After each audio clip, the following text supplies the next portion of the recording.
Hi, I'm Dave Pittman, the Wisconsin Department of Transportation's Project Manager for the I-794 Lake Interchange study. This presentation summarizes some of our work thus far, with a focus on key pieces of our traffic analysis.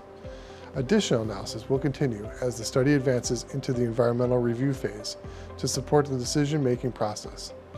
WSDOT will complete an environmental impact statement that will evaluate the alternatives and select one for implementation. There will be more opportunities for you to share feedback before any final decisions are made. Welcome to the I-794 Lake Interchange Study Public Involvement Meeting. WSDOT is conducting the I-794 Lake Interchange Study in partnership with the Federal Highway Administration and in close coordination with the City of Milwaukee and Milwaukee County. The study is evaluating approximately 1.5 miles of I-794 from the Marquette Interchange to the Hone Bridge, including the Lake Interchange. This corridor connects downtown Milwaukee, the historic 3rd Ward, Port Milwaukee, and communities across the region. The study is not considering any changes to the main span of the Hone Bridge or the core design of the Marquette Interchange. The purpose of the project is to address deteriorating infrastructure in a manner that improves safety and operations within the study corridor, while also striving to enhance community connectivity and compatibility with local plans and development. This slide shows several key needs that have been identified along the corridor. The Lake Interchange study began in 2022. We have just completed the alternatives definitions phase of the study. In the next phase, an environmental impact statement will be completed that evaluates the alternatives and ultimately selects an alternative that will be proposed for final design and construction. The Lake Interchange study is completing an alternative screening process to ultimately identify a selected alternative for implementation. Our team has utilized public feedback, technical analyses, and the purpose and need to identify and refine 4 build alternatives for further evaluation. Earlier in the study process, 3 alternative groups were identified, plus a no-build alternative, which is required for comparison purposes. No build would not replace any of the aging bridges or ramps in the Lake Interchange. Replace in kind would reconstruct the existing freeway structures to a similar alignment as what exists today. Freeway removal would remove the freeway and utilize the at-grade surface street network to distribute traffic. Freeway improvement would reconstruct the freeway with improved design features and consolidate access ramps. The alternatives advancing to the environmental review include an alternative from each group. The evaluation and assessment of the alternatives will primarily be based on the purpose and need of the project. Preliminary evaluations for criteria are shared at this meeting, with final assessments still in progress.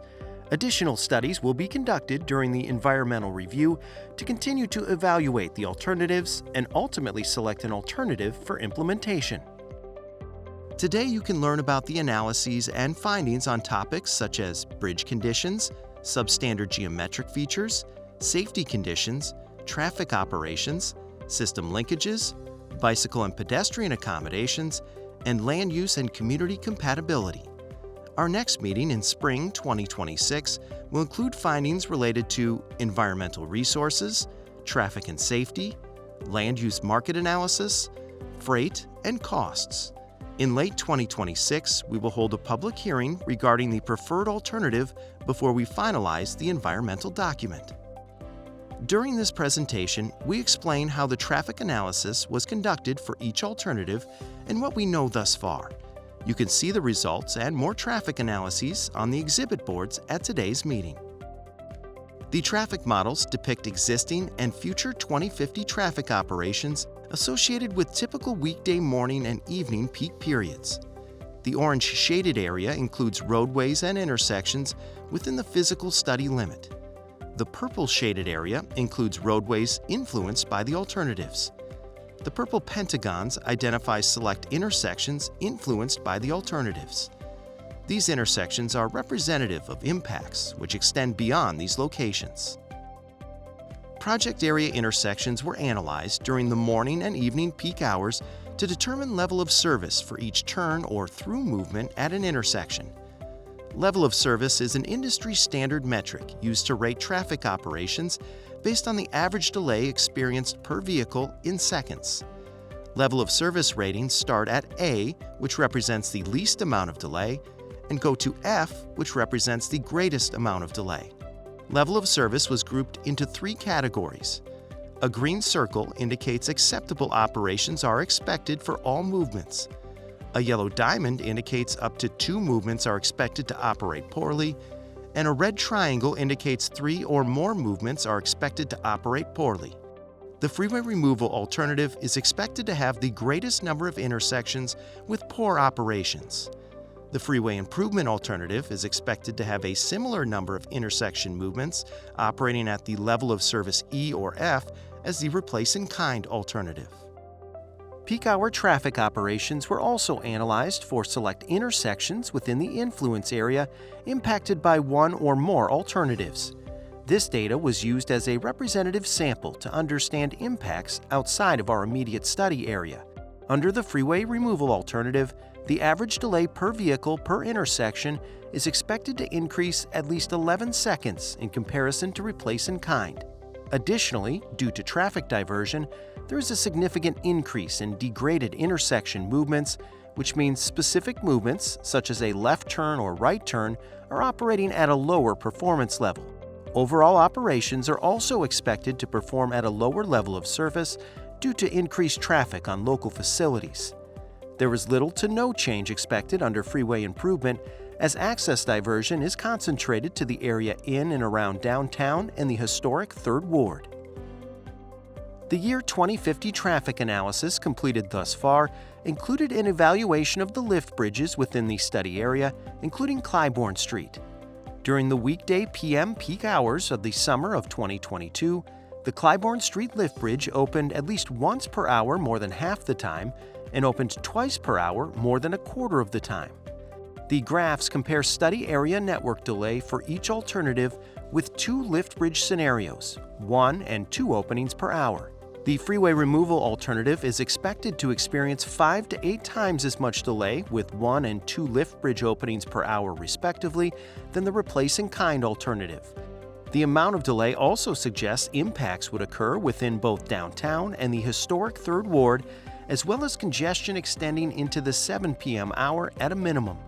This is due to the additional traffic attempting to cross the lift bridges at St. Paul Avenue, Clybourne Street, or Michigan Street over the Milwaukee River versus the existing I-794 bridge that would remain in place with both the replace-in-kind and freeway improvement alternatives.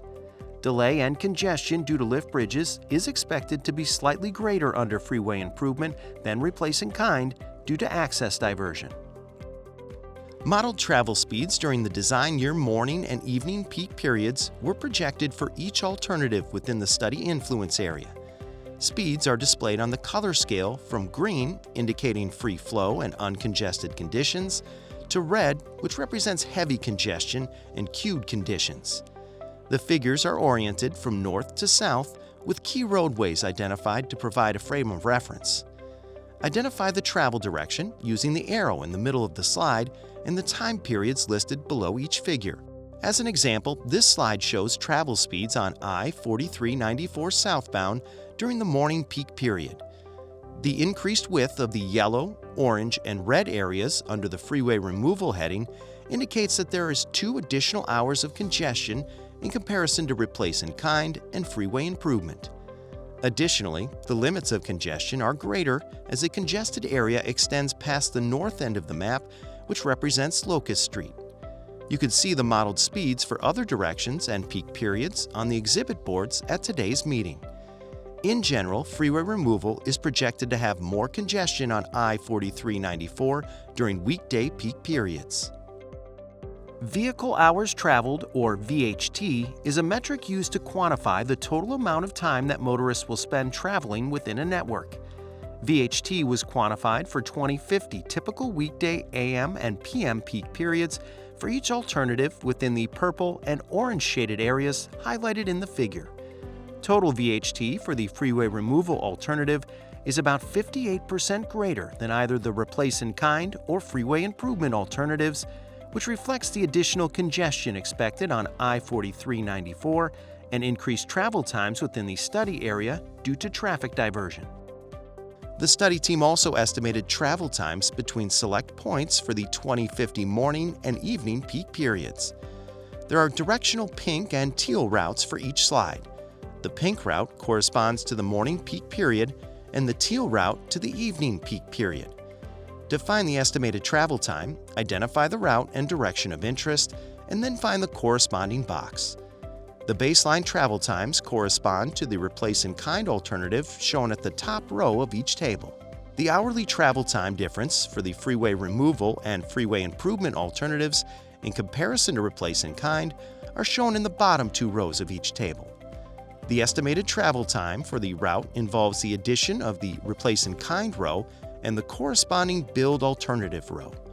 For example, the estimated travel time for northbound from I-4394 at Howard Avenue to UWM, which corresponds to the pink route and top box at the left, during the 7:30 a.m. hour is 40 minutes under freeway removal, 30 minutes for the baseline travel plus the 10-minute difference, and 30 minutes under freeway improvement, 30 minutes for the baseline travel time plus no change.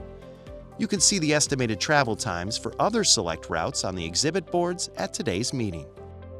Traffic operations represent just one evaluation criteria being examined. At next year's public involvement meeting, we will detail further analysis, including environmental resources, will include social, economic, and natural environmental factors. Land use market analysis will identify potential land use and development scenarios. Freight will analyze changes to freight travel, including Port Milwaukee activity, and traffic and safety will include work in progress, as well as sensitivity analysis and special events. Study team members are available to answer questions. You may also submit a comment or question at any time on the study website at 794lakeinterchange.wisconsindot.gov. Thank you for your interest in the I-794 Lake Interchange study.